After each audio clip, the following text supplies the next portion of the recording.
नमस्कार, desert storm से मैं विमल शर्मा। आज हमारे बीच में है 2 दिन पूर्व भारतीय जनता पार्टी की सदस्यता ग्रहण करने वाली पश्चिमी राजस्थान या यूं कहें पूरे राजस्थान की तेज तर्रार राजपूत नेत्री। अब तक वो कांग्रेस में थी और 2 दिन पूर्व उन्होंने भारतीय जनता पार्टी की सदस्यता ग्रहण की है। हम जानना चाहेंगे आपसे कि ये अचानक कैसे हुआ। देखिए, बड़ी लंबी यात्रा रही, अचानक आप इसको नहीं कह सकते। अगर पहले मैं कहीं ना कहीं इसको छोड़ती तो लोग आरोप लगाते कि आप पद के लिए या किसी शर्त से, लेकिन पूरे 25 साल मैंने कांग्रेस पार्टी को दिए।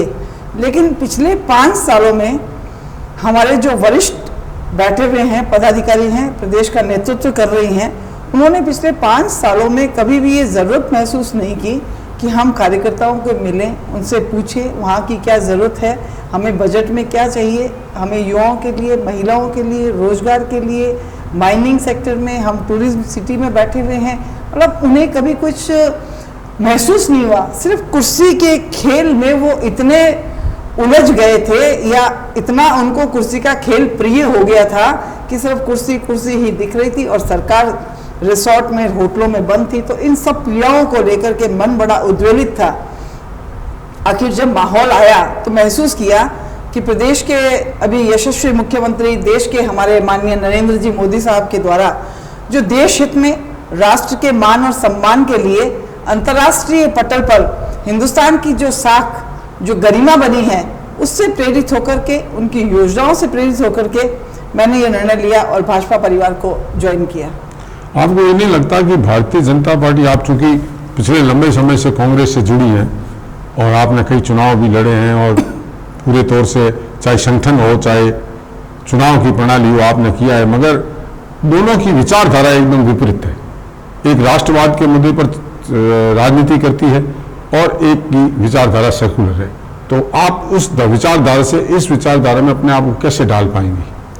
बिल्कुल सही कहा आपने कि आज से तकरीबन 24 वर्ष पहले 17 फरवरी 2000 को प्रधान पद का कार्यभार ग्रहण किया और इस छोटे से एक काफिले को लेकर के चली।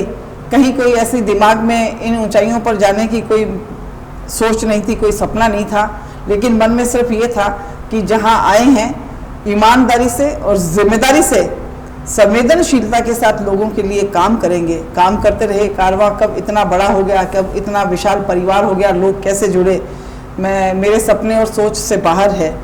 और उसको चलते चलते इतने लंबे समय के बाद जब वहाँ काम करने का तरीका और भाजपा के काम करने का तरीका, मतलब अपने आप पे पीड़ा होती है कि हम कांग्रेस पार्टी के बहुत बड़े नेता हैं, वो विदेशों में जाकर के हिंदुस्तान की साख गिराने का काम करते हैं, खुद अपराध करते हैं और लोगों पे आरोप लगाते हैं। उनमें कहीं कोई जिम्मेदारी नाम की चीज नहीं है। किस तरीके के कांग्रेस के नेतागण बात करते हैं, हिंदुस्तान से सनातन को खत्म करने की बात करते हैं। सनातन कोई धर्म नहीं है, सनातन हमारे जीवन जीने की शैली है। किस तरीके से इन सनातन परंपराओं के कारण हम 36 कौम के साथ अपने सामाजिक सरोकार निभाते हुए ये जो हिंदुस्तान है वो विश्व गुरु के रूप में प्रतिष्ठापित है। फर्क है, लेकिन मेरा मन और मेरे दिमाग में, चाहे मैं कहीं भी रही हूँ, लेकिन मैंने अपने आप को हमेशा एक सीमा रेखा में, एक दायरे में सिद्धांतों के साथ रह करके राजनीति की। मैंने अपने सिद्धांतों से कभी समझौता नहीं किया। इसलिए मुझे यहाँ इस परिवार में, भाजपा में कहीं कोई कठिनाई नहीं है।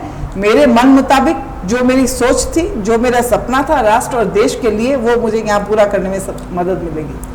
आपको नहीं लगता कि कहीं कहीं आपने आने में देरी कर दी है? अगर 1 वर्ष पहले लगभग आप अगर भारतीय जनता पार्टी की सदस्यता ग्रहण करती तो आपको नहीं लगता कि आज कहीं कि आप एमएलए की कैंडिडेट होती या चुनाव लड़ रही होता? ऐसा नहीं लगता? देखिए, पद की लालसा मुझे कभी भी नहीं रही है। अगर पद की लालसा होती तो मैं हमारे जो यहाँ पर बैठे हुए हैं जैसलमेर में या प्रदेश में, जो परिवारवाद और वंशवाद की राजनीति करते हैं, उनके यहाँ चौखट पे माथा रगड़ लेती, कोई समझौता करती तो टिकट मिल सकती थी। लेकिन समझौता करके विधानसभा में जाना मुझे कतई पसंद नहीं है। और वर्तमान में भी मैं आपको यही कह दूं कि अगर पहले मैं भाजपा ज्वाइन करती तो मेरे ऊपर आरोप लगते कि आपने टिकट के लिए, आपने पद के लिए या लोभ लालच के लिए, मैंने बिना किसी शर्त के, बिना किसी लोभ लालच के भाजपा परिवार को ज्वाइन किया है और जो भाजपा की रीति और नीति है, और इस चुनाव के समय भाजपा के पक्ष में रहकर के मतदान कराने के लिए अपनी पुरजोर ताकत लगाऊंगी। एक और बेसिक फर्क है भारतीय जनता पार्टी और कांग्रेस में। भारतीय जनता पार्टी अधिक अनुशासनशील पार्टी है, तो इस तरह का अनुशासन भारतीय जनता पार्टी में, उस अनुशासन में और जो कांग्रेस का अनुशासन है उसमें फर्क है, तो आप किस तरह ढाल पाएंगे अपने आप? बिल्कुल आपने सही कहा, ये अनुशासनहीनता के कारण जो कांग्रेस इतनी बड़ी पार्टी थी, ऐसे उनके लीडर रहे उन्होंने, लेकिन उनकी लापरवाहियां, उनकी अनुशासनहीनता, वंशवाद, परिवारवाद और एक जगह रह करके पार्टी के प्रति निष्ठा नहीं होकर के व्यक्तिवादी एक जो विचारधारा वर्तमान में पार्टी में आ गई थी।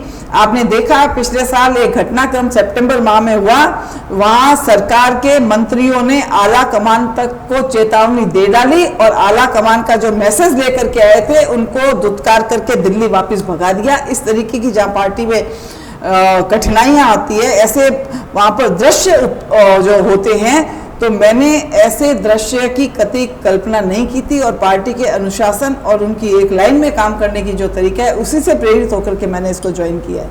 इस पश्चिमी क्षेत्र में अगर बात करें, राजस्थान के पश्चिमी क्षेत्र में, तो महिलाओं का राजनीति में कमी है। तो आपको नहीं लगता कि कहीं कहीं आप भारतीय जनता पार्टी में जो महिलाओं का जो नेतृत्व था, महिलाओं का प्रतिनिधित्व था, उसको पूरा कर पाएंगे? जी देखिए, महिलाओं की कमी राजनीति में निश्चित रूप से है। महिलाओं को राजनीति में स्थापित होने में उनकी परिवार की, बाहर की बहुत जिम्मेदारियां होती है, कठिनाइयां आती है निश्चित रूप से। लेकिन मुझे ये भी एक बहुत रिलीफ महसूस हुआ कि माननीय प्रधानमंत्री जी ने नारी शक्ति को मान और सम्मान देने के लिए, कांग्रेस सिर्फ बातें कर रही थी कि हम महिलाओं को आरक्षण देंगे, हम महिलाओं का मान सम्मान करेंगे। प्रियंका जी कहती है मैं एक लड़की हूं, लड़ सकती हूं, लेकिन महिलाओं के प्रति मान सम्मान, उनकी गरिमा को देखते हुए आदरणीय प्रधानमंत्री जी ने लोकसभा का विशेष सत्र बुला करके जो नारी शक्ति वंदन अधिनियम लागू किया, उसने ये स्पष्ट कर दिया कि भाजपा किस तरीके से महिलाओं के मान और सम्मान के लिए काम करना चाहती है। अंतिम सवाल है मेरा, भाजपा में किसके माध्यम से आए आप? भाजपा में मैं इस कमल के फूल के माध्यम से आई हूँ। नहीं, ये तो आपका राजनीतिक जवाब है। कोई ऐसे राज्य के बड़े नेता होंगे जिनके संपर्क में आप रही और उनके मतलब आग्रह से या जिनकी प्रेरणा से आप भारतीय जनता पार्टी की सदस्यता? देखिए गुरु, मैंने आपको पहले भी कहा, मैं कांग्रेस में भी रही तो लोग कहते थे आपका गॉडफादर कौन है, तो मैंने कहा मेरा गॉडफादर हाथ का निशान है। और आज वर्तमान में भी कहूँ, प्रदेश के भाजपा के नेतृत्व ने, वहाँ पर जो प्रदेश अध्यक्ष हैं वो, और केंद्र के मंत्री आदरणीय गजेंद्र सिंह जी और नारायण जी पंचारिया साहब राज्यसभा सांसद, वो तीनों वहां पर उपस्थित थे और प्रदेश नेतृत्व ने मुझे इस कमल के निशान पर, इसमें आस्था और विश्वास रखते हुए मैंने ज्वाइन किया। कोई व्यक्ति विशेष या ऐसा कोई कहीं कुछ नहीं है। आपको नहीं लगता कि आपका भारतीय जनता पार्टी की सदस्यता ग्रहण करने में भाजपा का एक मास्टर स्ट्रोक है इस क्षेत्र में? देखिए, वो तो अब जनता निर्णय करेगी क्या है क्या नहीं। मैं तो सोचती हूँ इस भाजपा परिवार में मैं सिर्फ, मेरा जन्म 3 दिन का है, मैं बहुत अपने आप को जूनियर समझती हूँ। कोशिश करूँगी कि जो बड़े हैं, जो सम्माननीय हैं, अनुभवी हैं, उनसे साथ में बैठ करके विचार विमर्श करके और सीख करके आगे बढ़ने की कोशिश करूँगी। राजस्थान में जो चुनाव होने वाले हैं उसमें क्या लगता है, वो क्या किसकी सरकार बन सकती है? भाजपा का कितना माहौल है? देखिए, वर्तमान में चाहे कांग्रेस की सरकार कितनी मुफ्त की रेवड़ियाँ बांटे, महंगाई से राहत दिलाने की बात करे, लेकिन ये सब उनकी जो गारंटियां देने के वादे हैं खोखले हो रहे हैं। राहुल जी ने आकर के कहा कि 1 2 3 और आप 10 तक गिनती करेंगे, कर्जे माफ, कोई किसानों के कर्जे माफ नहीं हुए, किसानों को बिजली नहीं मिली, किसानों को किसी तरीके की राहत नहीं मिली, युवाओं को उनके साथ ठगा गया, पेपर लीक जैसे, और जो शिक्षा मंत्री है नाथी का बाड़ा, कैसे कैसे शब्द यूज किए और लोगों के लिए कहावत हो गई कि चाहे कुछ भी हो लेकिन ससुर तो डोटासरा जैसा हो। मतलब सरकार अपने आप में एक मजाक बन करके रह गई है। ये सारे जो मुद्दे हैं, जनता के बीच में इतने मुद्दे हैं कि भाजपा के कार्यकर्ता गिनाते गिनाते थक जाए, लेकिन भाजपा ने जो कहा वो किया। मोदी जी ने जो फीता काटा उसका उद्घाटन भी तुरंत भाजपा के पदाधिकारियों ने किया। तो ये प्रत्यक्ष को प्रमाण की जरूरत नहीं है, हाथ कंगन को आरसी क्या। जो चुनाव होंगे और जो रिजल्ट आएगा उसमें कमल का फूल खिलेगा और प्रदेश में भाजपा की सरकार बनेगी। धन्यवाद सुनीता जी, आप पधारिए हमारे डेजर्ट स्टॉर्म के लिए। मैं आपको बता दूं कि 2 दिन पूर्व भारतीय जनता पार्टी की सदस्यता ग्रहण करने के बाद आपने मुझे प्रॉमिस किया था कि मैं पहला इंटरव्यू डेजर्ट स्टॉर्म को दूंगी। उन्होंने अपना वादा निभाया है। धन्यवाद। जय हिंद।